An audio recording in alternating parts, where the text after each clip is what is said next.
Hi, I'm Mandy Walker, and you're watching My Divorce Pal, the divorce coaching program that helps you make the best decisions for you. This is the Is Divorce Right for Me track, and today we're talking about being scared of making the wrong decision. Ending your marriage is a big decision, and it's one that deserves careful, in-depth consideration. We are often faced with making big decisions, but many of them are reversible. Jobs can be changed, houses can be sold.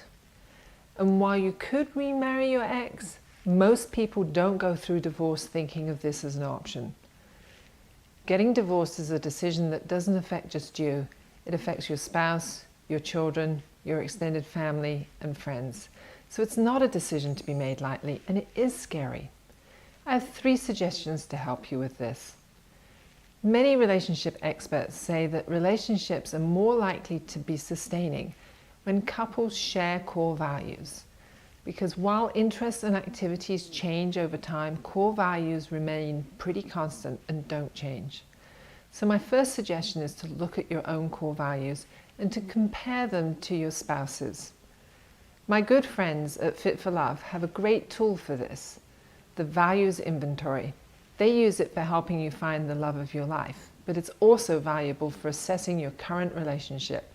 It lists over 70 values, and your task is to narrow the list down to your top 10 values. You'll probably find it easy to get down to about 20 or 15, but persevere and get it down to 10. Then I want you to go through the inventory again and complete it as if you were your spouse. Or maybe you could even get your spouse to do this with you.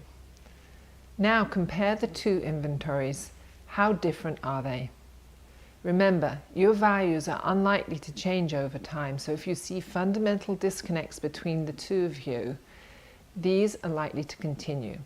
You'll need to consider what this difference in value means to you, how much it contributes to your dissatisfaction with your marriage, and how you think they would continue to play out in the future.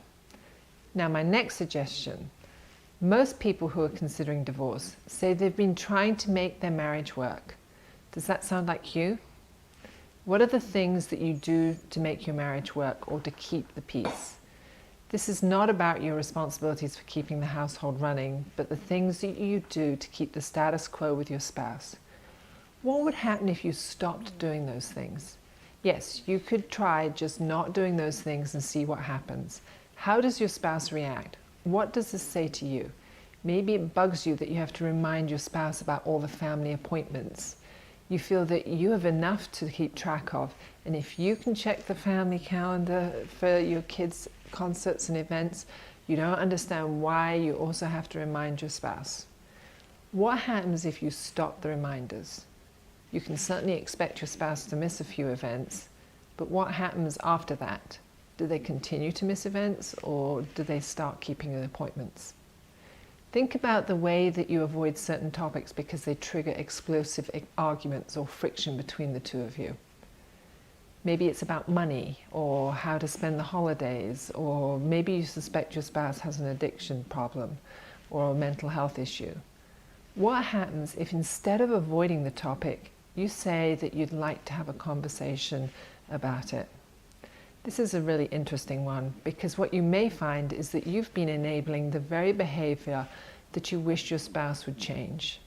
You may see that you have unintentionally been part of the problem. Remember, enabling can be positive when it's done in a supportive, empowering way that helps another person meet a goal. But it's harmful when it facilitates negative behavior.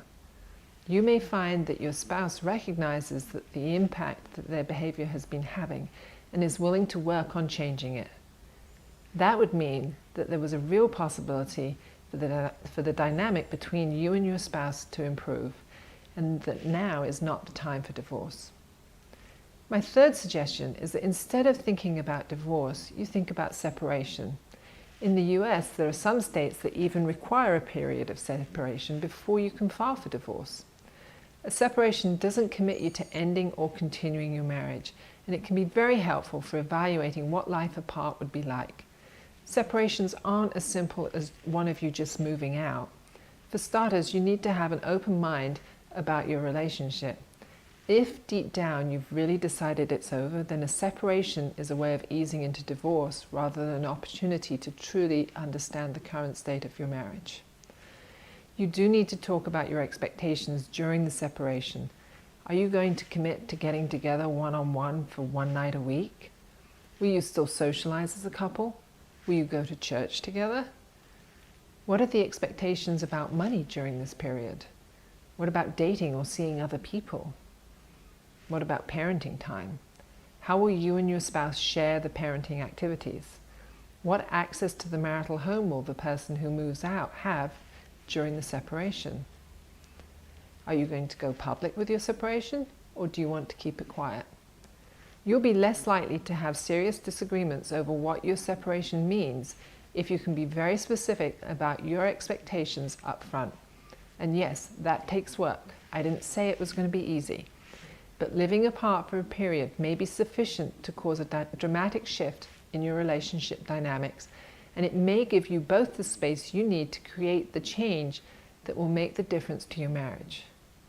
So to recap, I have 3 suggestions to ease your fears about making the wrong decision. First, compare your core values to your spouse's. How closely aligned are you? Next, stop trying to make your marriage work and see what happens. And third, consider a period of separation. There are no guarantees about the decisions we make. All we can ever do is to make the very best decisions based on what we know at the time. And these are some tools that will help you. I'm Mandy Walker, wishing you strength and courage, and thank you for watching My Divorce Pal. I'll see you next time.